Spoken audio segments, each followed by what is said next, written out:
And obviously we've seen quite a long line of high-profile cases, which still seem to be ongoing. But HMRC have seem to have a very specific strategy around that. I mean, do you think that's something that they have?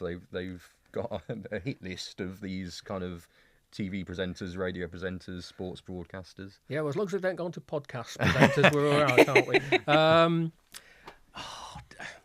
Yeah, I mean, how the hell do you unravel that one? There's lots of high-profile cases. HMRC have won quite a number of them. When they've lost them, they appeal and come back and come back and come back. And I've got to say, I've been involved around the edges on a couple of them, and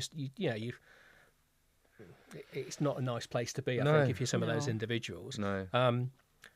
But then, how much do they help the wider contingent workforce to understand what IR35 is? I think they just create a lot of heat and not a lot of light, if I'm being perfectly honest. Yeah. If you're a TV or a radio presenter and you don't know about that and you're not all over it, then you've been on a different planet somewhere. But if you're a IT contractor and you want to understand mutuality of obligation or control or personal service or whatever, I think you've got to be a lawyer to be able to understand some of the technicalities of it. Never mind translate it to what you do in the day job. Yeah. So I'm not sure.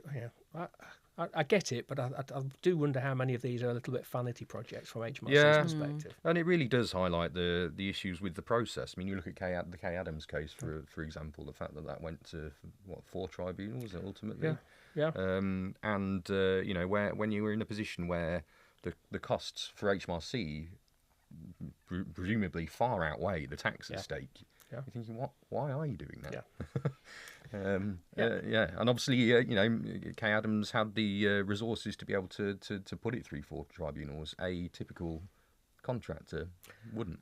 Yeah. Well, and therefore, then when I could easily sit here and have a go at organisations which say I'm just not going to have any contractors, anything other than via PAYE in one way or another.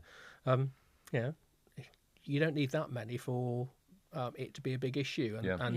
And if you're not prepared to go all of the way and have the costs in respect of tribunal and barrister and KC costs and all that sort of stuff, then you are getting yourself only in a position where you're managing it to a level where you pass the first inspection. Yeah. So nobody challenges you. So and the nicest possible way is to pass that first inspection is probably a higher bar than to be correct. So what I mean by that is for HMRC to go away happy, you are going to probably have to be doing things which are beyond the point of somebody being self-employed, comfortably self-employed. So the first blush is, you've got this sorted by quite a margin.